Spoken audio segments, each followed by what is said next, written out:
Esselamu Aleyküm muhterem izleyenler. Dünden yarına programımızda huzurlarınızdayız. Bu hafta önemli bir konuyu konuşacağız. Müslüman esirleri konuşacağız. Filistin'de binlerce Müslüman esir var ve bununla ilgili tarihte Müslümanların, İslam düşmanlarının esareti altında olanlara yönelik tutumu neydi? Nasıl bir politika güdülmüştü?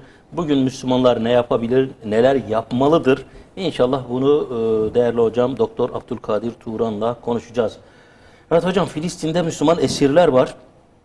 Fakat bununla ilgili hani zaten İslam dünyası uzun bir süre yaşamadığı için, yani yenilgi yaşamadığı için ya da cephe savaşları verildiği için bu diyarlarda işgal altında uzun süre tutulamadığı için böyle bir problemimiz aslında tarih boyunca çok az oldu. Hani Müslümanların esir olma problemi olmadı. Daha çok Müslümanlar esir alıyordu. Tabii ki. Müslümanların köle olma durumu çok az. Çok çok az yani.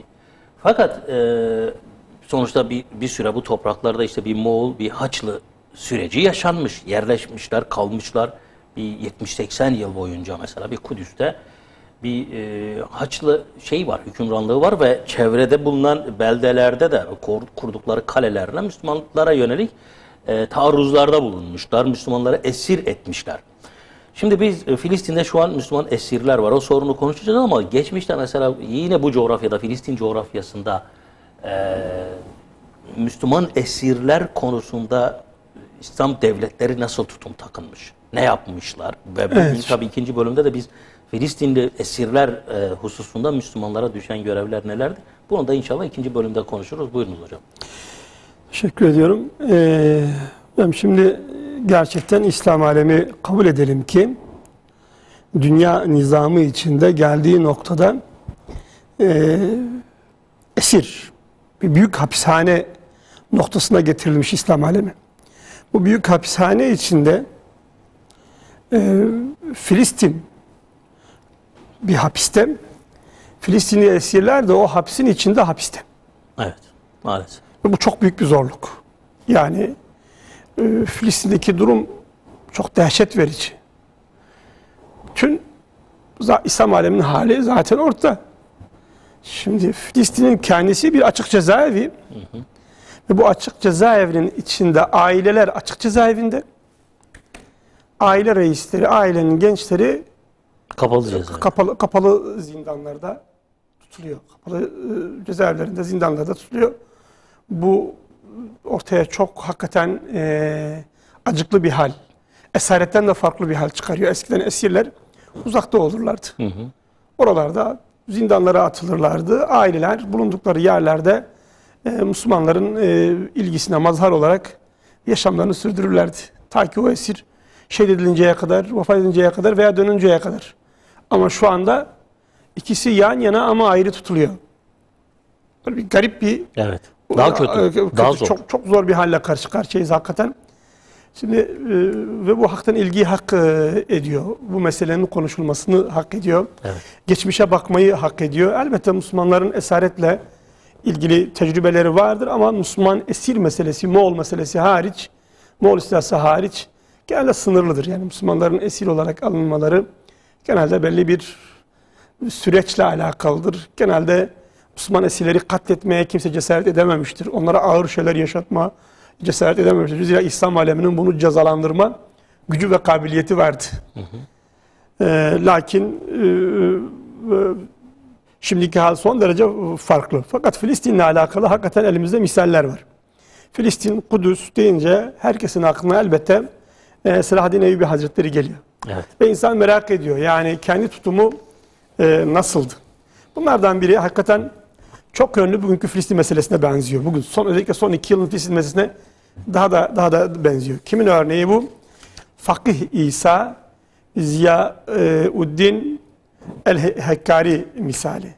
Böyle önce biraz söz edeyim Fakih İsa'dan.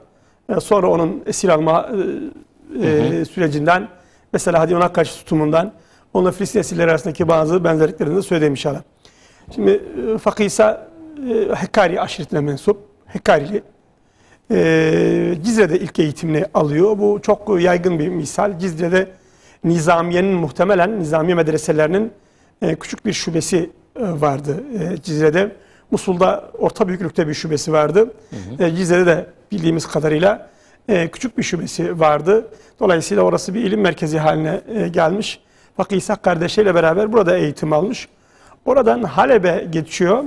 Halep'te tüm Şam bölgesinde medreseler kapanmıştı. Lakin Halep'te tek bir medrese, Züccaciye Medresesi, Ehl-i Sünnet yolu üzerine ve Şafii mezhebi çizgisinde tedrisat yapıyordu. Cizre'den buraya, Halep'e geçiyor. Eğitimini orada sürdürüyor. Ve büyük ihtimal, daha önce görüşüne dair elimizde bir kanıt yok.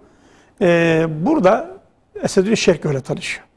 Niye büyük ihtimal diyorum? Zira başka ihtimaller de var. Zira bu grup, bugün bağını çözemediğimiz aslında bir cemaattir.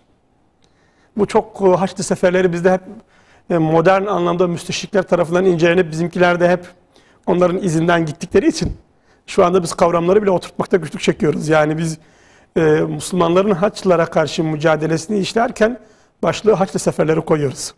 Halbuki Haçlı seferleri meseleye onların cephesinden bakmaktır. Evet. Dolayısıyla biz içeriği de henüz tam çözebilmiş değiliz. Yani ayrıntılara henüz girebilmiş değiliz. Aslında isimlendirmede sorun yaşıyoruz. Yani normalde biz buna niye Haçlı seferleri diyoruz ki? Biz bir saldırıya belki biz buna Kudüs savunması mı demeliyiz? Anadolu savunması mı demeliyiz? Bilmiyorum. Ama Haçlı seferleri hocam, merkeze oranı oturtulmasıdır. Bir çocuk düşünün. Onu batılı biri ismini koyarsa ne koyar? John koyar, yani. Joseph koyar. Öyle midir? Tabii. Biz koyarsak adını Yusuf koyarız. Adını Ahmet koyarız, adını Mehmet koyarız. Bu isimler onlara ait. Ve herkes kendi penceresinden isimleri koyuyor. Her ismin bir kökü vardır. Kendi kökleriyle ilişkili isimler koyuyorlar. Buna da Haçlı Seferi diyor.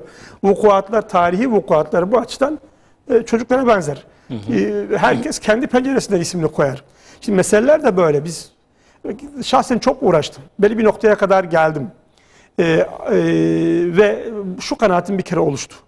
Yani Esedüddin Şerköh ile Musul'un eski başveziri Mücahidüddin arasında, Nureddin Zengi arasında, Necmeddin Eyyub arasında bunlar kendi içlerinde Gazali çizgisi üzerine teşkilatlanmış bir cemaat, bir bah. Yani bundan şüphemiz yok yani. Evet. Musullu yine Ömer üzerine Molla değil de Mella Ömer üzerinden burada bir bağ görüşüyor. Dolayısıyla bunlar muhtemelen medrese gençleriyle ilgilenmişler. Ve bunları örgütleyip ihtiyaca uygun yerlerde sevk etmişlerdir. Yoksa normal şartlar altında Hakkari'li bir gencin Cizre'ye geçip Cizre'den de Züccaciye Medresesi'ne geçmesinin hiçbir mantığı yok. Yani Züccaciye Medresesi'nin böyle bir parlaklığı yok. Konuyu dağıtmadan ifade edeyim. Böyle bir parlaklığı yok yani. Züccaciye Medresesi'nin Cizre'den eleman çekmesi imkansız. Cizre'deki adam nereye gidecek? Musul'a geçecektir. Fakat böyle bir hat izlemiştir. Ya da Nureddin buraya hakim olduktan hemen sonra bu yine Nureddin'in yanına yönlendirilmiştir. Ama kesinlikle ortada bir İslami cemaat var. Evet. Zaten bir cemaat bağı olmadan böyle bir stratejinin ortaya konması da mümkün değil. Fertlerin bu tür teşkilatlara gitmeleri de mümkün değil. Buraya gelir, Şerköh'la tanışır ve Şerköh'un yanında yer alır. Şerköh'un imamı olur. Şimdi Şerköh'e imam olmak da hiç de kolay bir şey değil. Hem çok dindar, hem sufi bir adam, biliyor vakayı, hem büyük bir asker, büyük bir kahraman. Herkes Şerköh'e imam olmaz. Önünde 5 vakit namazı cemaatle kılar. Tabii o kadar büyük bir kahramanın aynı zamanda günde 5 vaktini cemaatle namaz kılmasından da söz ediyoruz. Ama aynen böyle yazıyor tarihçilerimiz. Günde 5 vakit onun önünde namaz kılardı. Seferde de yanında bulunuyor. Yani cihada gidince yanında bulunuyor. Dolayısıyla üzerinde bir asker kıyafeti var. Başındaysa ulema sarığı var. Hem asker, hem mücahit, hem alim. Kardeşleri de onun gibi. Pek çok cihada katılıyor. Nihayetinde Mısır seferlerine katılıyor. Mısır seferlerinde Esedüddin Şerköh Mısır'a alıp 3. seferden sonra vefat edince, 70 gün sonra vefat ediyor. Bir seçim yapılacak. Burada hırslı, kendilerine odaklı emirler vardı. Özellikle Türkmen emirler vardı. Tamamen böyle hani tamama yakın bir noktada yağma için seferlere katılıyorlar. kendilerine şey haline getirmişler.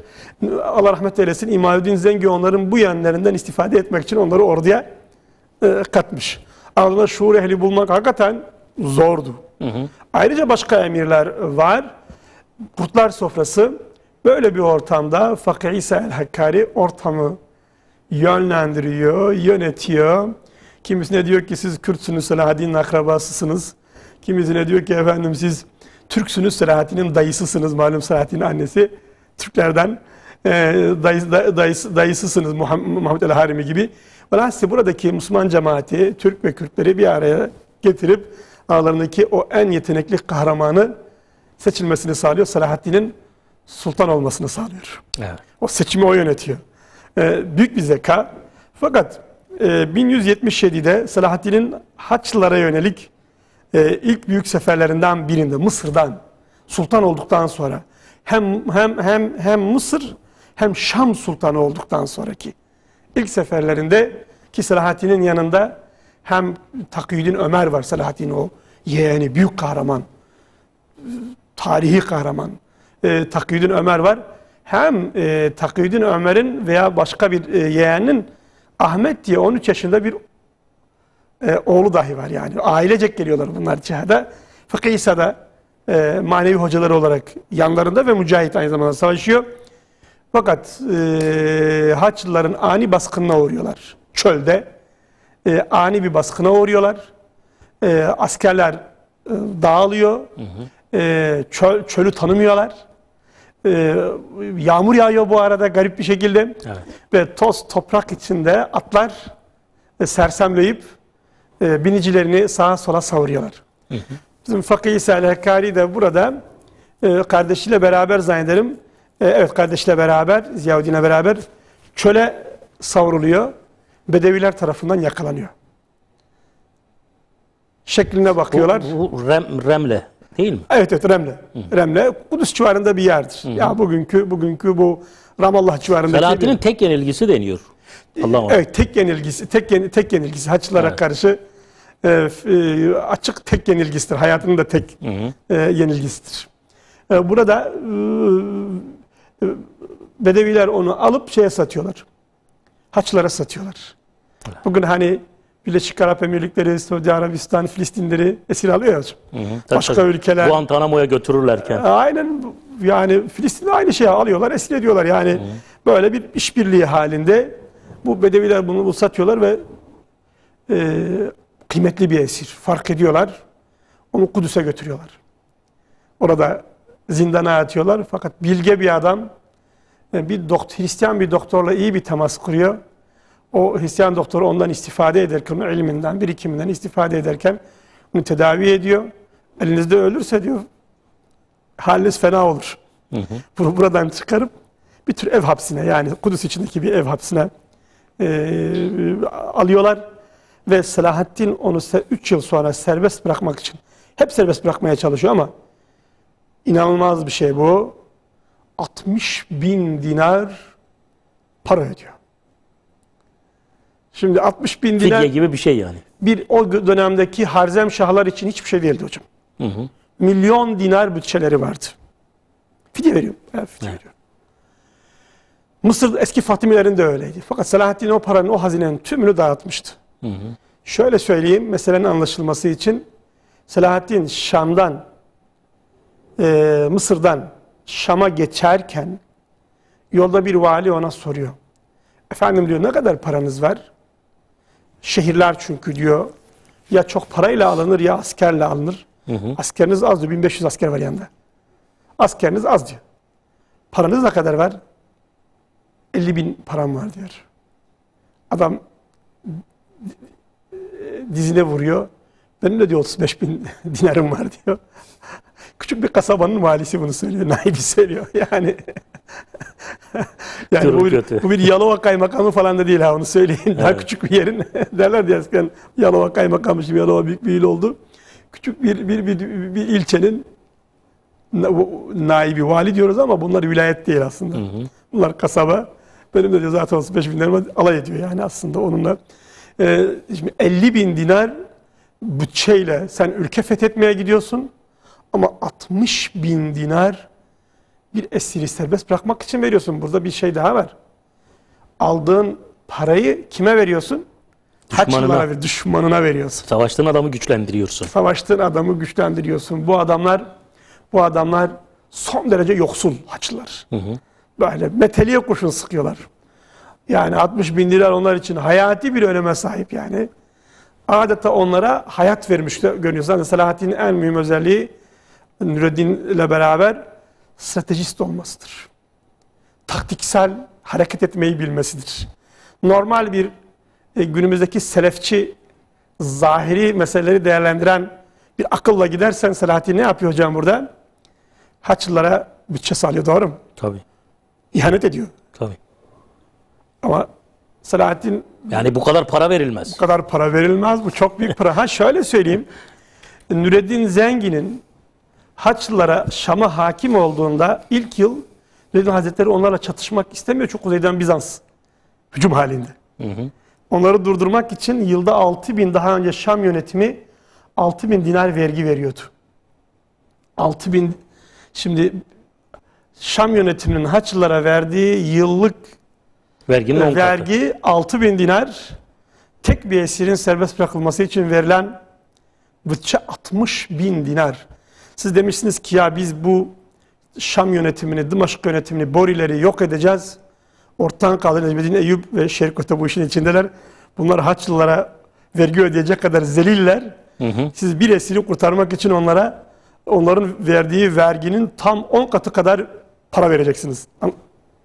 Anlaşıyoruz değil mi hocam? Evet. Selahaddin esir meselesine ne kadar önem verdiğini gösteriyor. Bu esir meselesi çok kıymetli. Sizin insanınıza ne kadar kıymet verdiğinizi gösteriyor. Bu şöyle bir şey.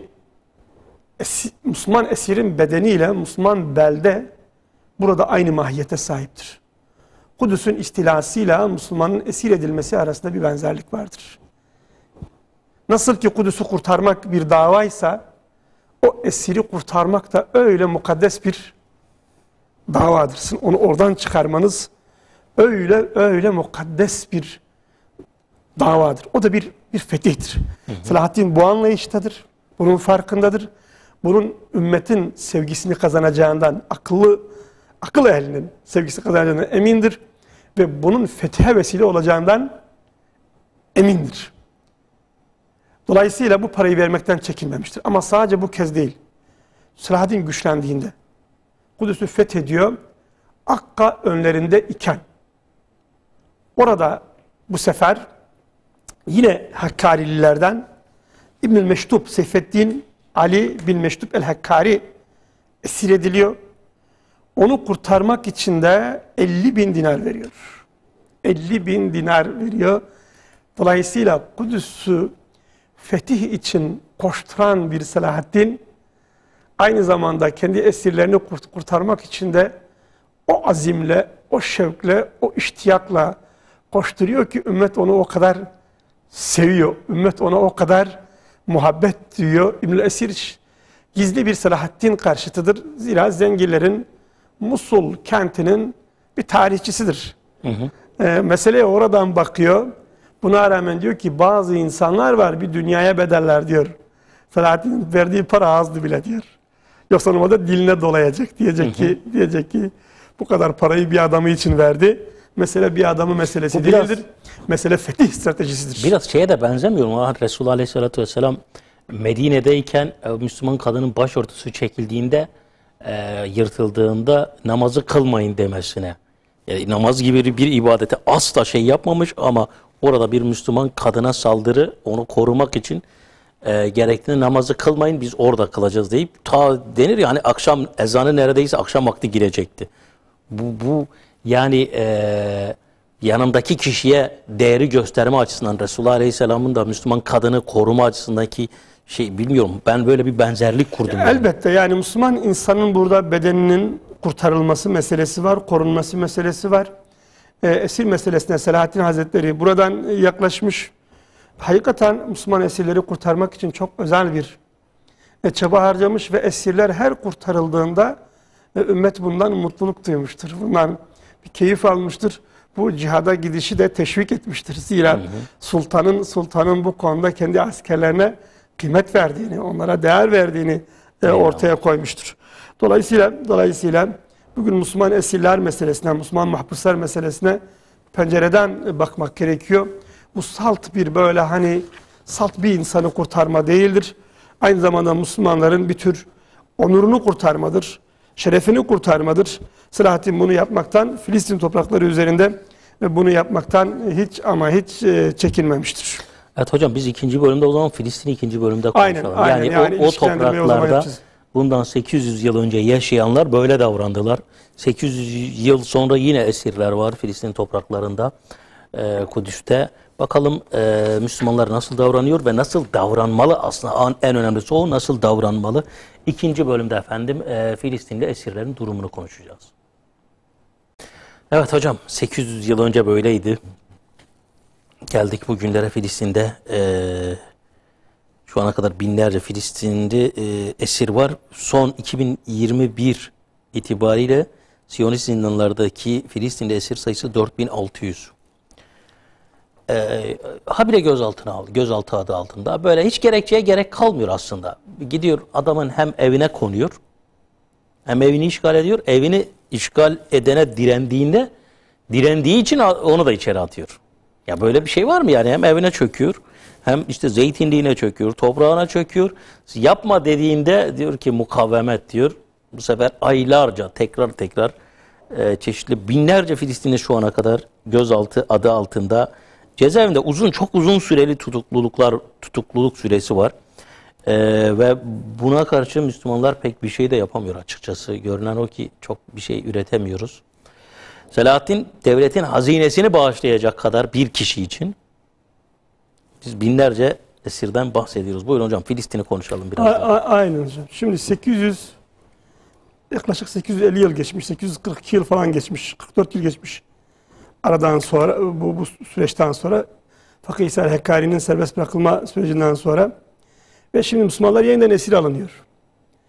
Biz buna asla tutuklama falan demiyoruz. Asla biz burada bir tutuklama kabul etmiyoruz.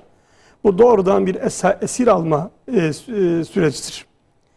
Şimdi Filistin Esirler Cemiyeti'nin bu Ocak 2022'de verdiği bilgilere göre 2021 yılı sonu itibariyle bu zindanlarda 4600 kişi var ama bu rakamlar yanıltıcı, anlatacağım inşallah. Kadınlar var, çocuklar var. 500'ü, bunların 500'ü idari tutuklu, bunu da anlatacağım. Filistin Yasama Konseyi milletvekilleri var 9 tane.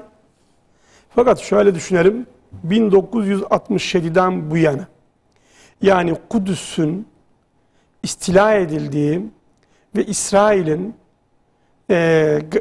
Gazze'ye doğru açıldığı, Gazze'yi de içine alacak şekilde açıldığı 1967 istilasından 2021 yılı sonuna kadar 700.000 Filistinli tutuklama adı altında esir almış. 700.000. Zaten Filistinlilerin toplam nüfusu 10 milyon civarında. İçeridekiler ve dışarıdakiler. İçeride 5 milyon civarı, 4 milyon 700.000. Dikkat edin, belli bir oranda içeride tutuyor. Evet. Nüfusun belli bir kısmını içeride tutuyor. Yani zaten göçe zorlama stratejisi. Nüfus 5 milyon civarında. İçerideki şeylerin, esirlerin sayısı da 5.000 civarında. Evet. Dışarıda 5 milyon var ama içeride 5 milyon civarı var. O orana yakın belli bir oranla içeride sürekli şey tutuyor. Esir tutuyor. Belli bir oranı esir tutuyor. 700.000 kişi hapis görmüş. Dehşet verici bir rakam hakikaten. Onun için Filistin davası neredeyse bir esirler davasına dönüşmüş bir durumda. Şimdi sadece geçen yıl, sadece hareketli bir yılda ama 8.000 civarında bir esir alınma olmuş. Bu 4.600 mevcut durumda. Alıyor, birkaç ay tutuyor, bırakıyor, tutuyor, bırakıyor. Esareti rutin hale getirmiş. Günlük bir vaka haline getirmiş. Anlatabildiğim kadar anlatmaya çalışacağım inşallah. Hakikaten anlatılması çok zor. İnsana acı, çok acı veriyor. Her gün Filistinler kendilerini esaretle karşı karşıya buluyor. Şimdi ortada bir fiili savaş yok. Çatışma ortamı yok. Ama esir alımı devam ediyor. Evet. Burada yani bu esir alış tarzıyla ki eften püften sebeplerle yapılıyor. İşte geçen kar yağışında ki Filistin gibi bir yere kar yağında çocuklar çok seviniyorlar. Kar topu oynuyorlar. Efendim bize kar topu attınız deyip çocukların gözlerini bağlayıp ellerini arkadan kelepçeleyip götürüp esir alıyorlardı. Hakikaten diyor ya o meşhur yani böyle Arun diye bağırıyorlar Arap kadınlar yani utanç verici diye. Hakikaten çok utanç verici. Hakikaten Müslümanları böyle bu görsellik çağında uykularını kaçırmalı. Dehşet verici bir vaka. Alıyorlar eften püften sebeplerle götürüyor. Burada kronik bir esir alma halinden bahsediyoruz. Yani dağdaki bir vahşinin şehre inip insan kaçırmasından adeta bahsediyoruz. Bunun başka bir anlamı yok. Üstelik bunu bir işkence yöntemine dönüştürmüş. Bunu bir sindirme yöntemine dönüştürmüş. Bunu bir onur kırma, sadece Filistinleri değil. Evet. Dünya Müslümanlarının onurunu kırma. Ya Down sendromlu bir insanı gözaltına almak, işte esir etmek ne demek? Ama alıyor. Aldılar. Ben bunu yapıyorum diyor sana diyor. Her gün bunu yaparak, tekrarlayarak, sürekli hale getirerek bakın ey Müslümanlar size bunu yapıyorum. Fakat emin olun şöyle bir ilahi kanun var. Haddini bu kadar aşan iflah olmuyor.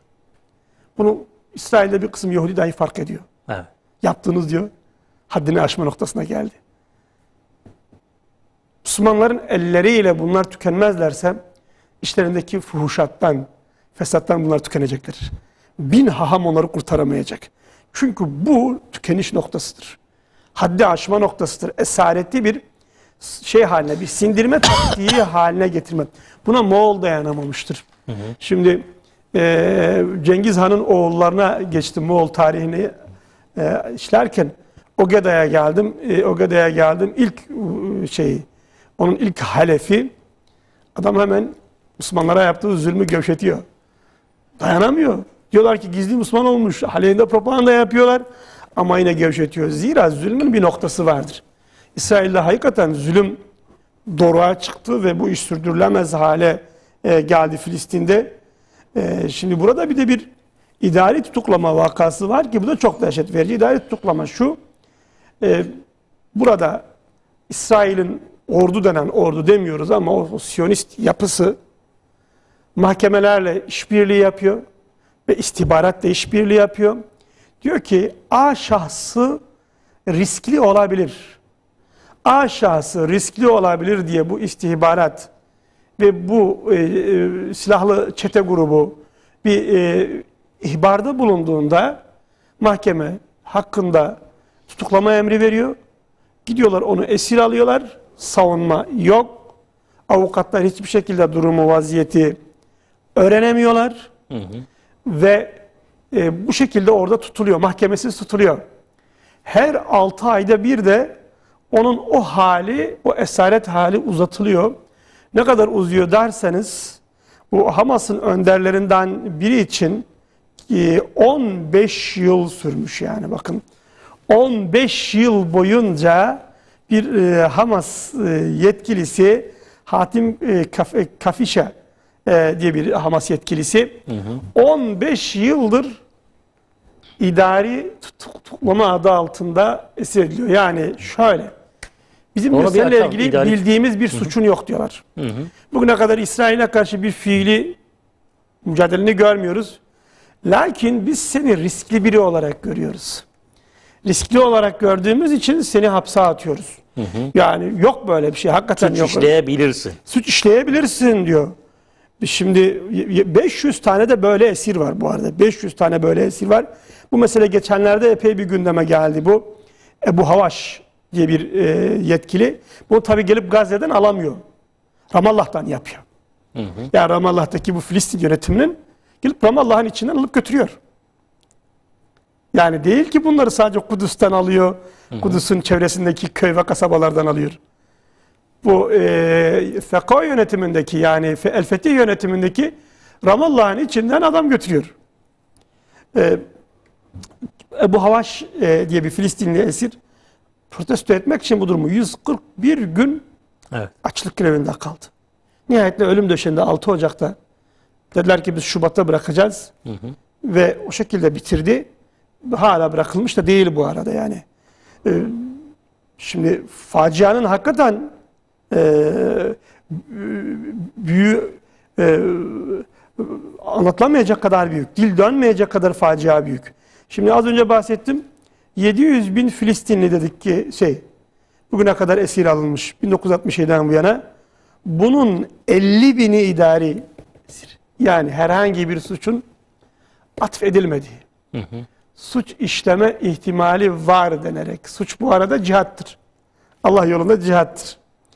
Şimdi ikinci intifadadan bu yana 2003'ten sonra epey bir yaygınlaşmış. 2015'ten sonra yaygınlaşmış. Sadece 2021'de 1595 idari esaret vakası yaşanmış. Evet. Nasıl izah edeceğiz bilmiyorum. Hani Birleşmiş Milletler diyorlar, hukuk diyorlar, kanun diyorlar, şu diyorlar, bu diyorlar. Hakikaten hiçbir şey tanımıyor. Bazen diyorlar ya efendim İsrail bir devlet değil mi? Birileri diyor. Böyle miydi hakikaten yani? Ortada bir devlet mi var yani? Bu işin neresine biz devlet gözüyle bakacağız? Mesela burada ahim işlemiyor herhalde değil mi? Ahim diye bir şey burada yok. Hiçbir şey işlemiyor. Hiçbir şey işlemiyor. Öyle ki son dönemde bazı Yahudi isimler, İsrail'in kendi içinden bazı Yahudi isimler bu işin artık çok zıvanadan çıktığını ve artık buna tahammül edilemeyeceğini ifade ediyorlar ki esasen kendi içlerinde bir muhasebe yaşıyorlar. Tüm kavimlerde bu böyledir. Bugün birine zulmeden yarın kendi mensuplarına zulmeder. Ya bu çeteler yarın bize dönerlerse yoksa çok vicdanın uyandığı falan yok yani. Evet. Ve her an dönebilir yani her an dönebilir, her an dönebilir. Hakikaten çok dehşet verici bir vakayla karşı. Şimdi bu ayrıca bu mahkumlar büyük bir eziyet içerisinde. Şimdi yaşı müsait olanlar hatırlarlar. Bir dönem Türkiye'de Filistin askısı diye bir isim uydurulmuştu. Programın başında isimlerden bahsettik. Şimdi Filistin ne demek Filistin askısı? Temelde İsrail askısı diye bir işkence biçimiydi. Evet. Yapılan şuydu, gözaltına alınan kişi kollarından şu şekilde bazen de kolları arkadan bağlanarak bir tezgaha bağlanırdı. Bedeniyle ona eziyet edilirdi. Bedeni kendini aşağı verdikçe kollar omuz noktasından eziyet çekerdi.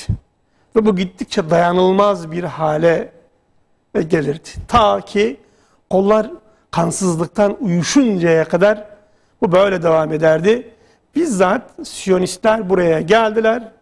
O dönemdeki yetkililerin gözetimi altında bunu öğrettiler. Ve bu karakolların, bu işkencehanelerin korkulu rüyası haline gelmişti. Şimdi bu işkencenin ana vatanı neresi? Ana vatanı İsrail. Evet. Filistinlilere yapılıyordu. Aynen. Yok, yani Filistinli askısı deseniz hadi neyse de Filistin askısı nasıl oluyor ya? Yani aynen. Sanki Filistinli bunu yapmış gibi yani. Bu bir İsrail askısı. Yahudi işkencesiydi. Tanımlama işte. Kelimeler bu kadar önemli yani. Aynen. Ve ismi de onlar koymuşlardı. Evet. İsmi de onlar koymuşlardı. Benzer şekilde mesela erkeklere çok özel noktalarından işkenceler, eziyet etmeler, yok bilmem tekerleğin içerisinde döndürmeler. Buradaki işkence tekniklerinin tamamı İsrail'den öğrenilmişti. Yani o günkü dünyada KGB öğretirdi bunları. Evet. Türkiye'nin KGB ile bir ilişkisi yoktu. Sovyetler Birliği ile bir ilişkisi yoktu. Bu KGB muhtemelen bu arada Yahudilere öğretmişti. Sovyetler Birliği'nden öğrenmişlerdi bu teknikleri. Ve bu teknikleri bunlar uyguluyorlardı. Şartların ağırlığı. Öte yandan meselenin ailelere sirayet eden tarafı var. Vaktimiz var mı bilmiyorum. Var. Ailelere sirayet eden tarafı var. Bunca aile şu konumuna düşüyor. Şu anda Filistin'de bu Gazze bölgesi hariç nispeten Hamas'ın yönetiminde olan bölgeler şüphesiz ki Filistin'in en hür yerleridir. En maddi durumu zayıf olan yerlerde olsalar. Bizzat Ramallah'ta dahil herkes ya mahpustur ya görüşçüdür. Ya mahpustur ya cezaevi görüşçüsüdür. Cezaevi görüşü de kendi içinde başlı başına bir işkenceye dönüştürülüyor. Dünyanın tümüne onlar öğretiyorlar bu cezaevi görüşçülüğü nasıl bir işkenceye dönüştürülür, aile nasıl bezdirilir, yok bilmem çıplak arama, yok bilmem şu bu bir sürü eziyet çeşidiyle aslında temelde Filistin halkı esarete alıştırılıyor. Müslümanlar esarete alıştırılıyor. Şimdi şunu çok mühim bir nokta hocam. Öğrenilmiş çaresizlik teorisi diye bir teori var psikolojide. Biz burada bir programımızda konuştuk. Bu teoriyi ortaya atan adam bir Yahudi. Teorinin ortaya atılış tarihi 1967. Kudüs'ün istila yılı. Ne deniyordu? Müslümanlar asla Kudüs'ün istilasına alışmazlar. Bunu asla kabul etmezler. Tam böyle bir ortamda Amerika'daki psikiyatrik kliniklerinden bir Yahudi çıkıyor. Öğrenilmiş çaresizlik teorisini ortaya atıyor. Diyor ki peş peşe birine zulüm edersiniz. O da o zulümden bir türlü kurtulmayı başaramazsa, her ümitlendiğinde ümidi bir yerde bir noktada kesilirse bu nihayetinde umutsuzluğa kapılır ve kendini kurtarma azminden vazgeçer, sizi rahatsız etmez. Şu anda Filistinli esirler üzerinden, esir ailelerinin görüşçüleri üzerinden hem Kudüs halkı, Filistin halkı, İslam alemi ve İslam alemi hatta insanlık bir öğrenilmiş çaresizliğe sevk ediliyor. Bu gözaltına alma adı altındaki tutuklamalarla ailelerin onuru kırılıyor, itaate alıştırılıyorlar. Eyvallah. İtaate alıştırıyorlar. Bu başlı başına bir kavmin tümünü, bir toplumun tümünü onunla beraber onların sahipleri, dostları, kardeşleri olan bir ümmetin sindirilmesi vakasıdır. Bu ne yazık ki biz bu konuyu yeteri kadar tahlil etmiyoruz. Bizim hep söylüyorum sosyoloji tarihi araştırmakla meşgul. Felsefemiz felsefe tarihi araştırmakla meşgul. Hayran kalıp şey yapmak. Şimdi bizim eskiden ben hatırlarım medreselerimizde az çok okuyan hocalarımız bir kitabı incelerken maşallah diye kitabı bitirirlerdi. Kitaptan maşallah demeye, ders almaya zaman kalmazdı.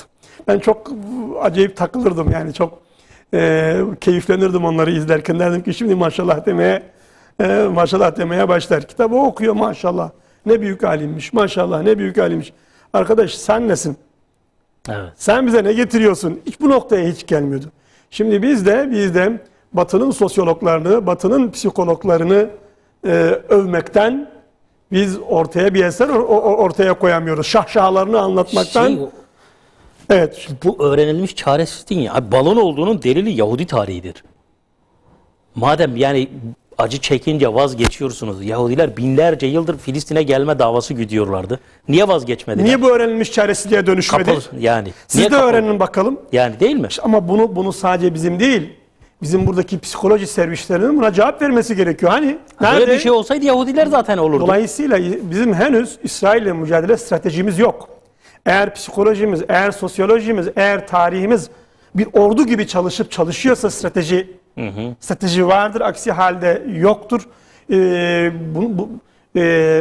Bunun anlatılması lazım. Bakın Amerika'daki bir klinikte çalışıyor. Ama 1967'de ortaya böyle bir tez atıyor. Hakikaten belki ömrümüz vefa etmeyecek bu meseleyi anlatmaya. Ortada hakikaten dehşet verici bir hal var. Evet. Mesele sadece esirler değil, esirlerin aileleridir, ümmettir, te'dip edilmeye çalışılıyor. Özgürlük ruhumuz katledilmeye bir çözüm var mı burada? Müslümanlar ne yapabilir? Şimdi, hani Selahaddin ne yaptığı anlattınız. Yani Müslümanlar ne yapabilir? Bu yıl bununla alakalı bir şey ilan edildi. Yani bu 2022 yılı böyle El-Mesra vel Asra yılı olarak ilan edildi. Mesra'dan kasıt İsrail ile alakalı yürüyüş anlamında. Mescid-i Aksa'yı anlatır. Yürünen yer anlamında Mesra. El-Mesra vel Asra yani Aksa ve Esirler yılı ilan edildi. Filistin Esirler Cemiyeti ve diğer kurumlar tarafından gaye Filistinli esirlerin durumuna bir dikkat çekmektir. Şimdi burada Filistinliler, zavallılar meselenin hem mağdurudurlar hem mücahididirler. Bu hakikaten çok ağır bir yük. Yani birkaç yıldır ısrarla buna dikkat çekiyorum. Biz bu davanın mağdurlarının mutlak mücahitleri olmalarını istiyoruz. Meseleyi onlar üzerinden uzaktan değerlendiriyoruz. Hatta onlara destek verdiğimizde size ne Filistinlilerden deniyor. Bu da bir Yahudi propagandası bu arada. Eyvallah. Yani teşkilatlanmış bir Yahudi. Arap'ın içinde, Türk'ün içinde, Kürd'ün içinde örgütlenmiş bir Yahudi propagandası. Size ne diyorlar? Kaderleriyle baş başa bırakın diyorlar. Halleriyle baş başa bırakın. Şimdi bu ilan edildi. Bir takım etkinlikler yapılacak. 17 Nisan Filistin Esirler Günü mevzunun anlaşılması için ayrıca çok yönlü programlar yapılacak. Fakat bu programlar bizim acılarımıza dönüşmemeli. Yani geçen mesela biri kürsüye çıkıp anlattı. Yıllarca esaret yaşamış, ağladı. Onun o gözyaşları mukaddestir. Lakin onunla beraber ümmetin yapacağı sadece ağlamak değildir hakikaten. Biz burada bir kere İsrail'in esaret programını baştan sona çözmeliyiz. Ve bunu kitlelerimize anlatmalıyız. Burada, Filistin'de, her yerde. Esirlerin kurtarılması için ayrı bir program olmalı. Filistin'in kurtarılması için ayrı bir program olmalıdır. Yani sen Fakir İsa'nı kurtaracaksın ki Fakir İsa seninle Mescid-i Aksa'ya gelsin. Sonra vefat ettiği zaman makberini bir anıt gibi Mescid-i Aksa'nın yanı başına dikiyorsun. Eyvallah. Mesele budur. Esirini kurtaracaksın önce ki esirler. önce esirler. Bu esir meselesine bütün dünyanın dikkatini çekmek gerekiyor. Geçmişte biraz daha bu konu vurgulanıyordu. Bizim yani malum Filistin mücadelesi soldan İslami kesime geçti. Sahte bir sol üretilmişti, kurtarıcı sol. O Ramallah'la malum avutuldu. Onların döneminde uluslararası bu insan hakları ekipleri de kullanarak, sol grupları kullanarak İsrail'in yaptığı işkence ve eziyetler dünyaya daha iyi anlatıldı. Bu İslami kesime geçtikten sonra dünyada böyle teşkilatlarımız olmadığı için iyice Filistinli esir meselesi unutulmaya, göz ardı edilmeye başlandı. Bunun için 2 tane programımız elbette olacak. Biri elbette Kudüs'ü kurtarma programıdır. Ama diğeri mutlaka Filistinli esirlerin hali dünyaya duyurma ve onları kurtarma programı olacaktır inşallah. Eyvallah hocam. Allah razı olsun. İnşallah. Evet, yani Kudüs'ün yolu esirlerin yolundan geçiyor. 800 yıl önce de öyleydi. Önce esirleri kurtaracaksınız dediler Abdülkadir Turan hocam. Sonra Kudüs zaten kurtarılır inşallah diyelim biz de. Esirlerin kurtulduğu, Kudüs'ün kurtulduğu günleri görmek dileğiyle efendim. Haftaya görüşmek üzere. Allah'a emanet olun.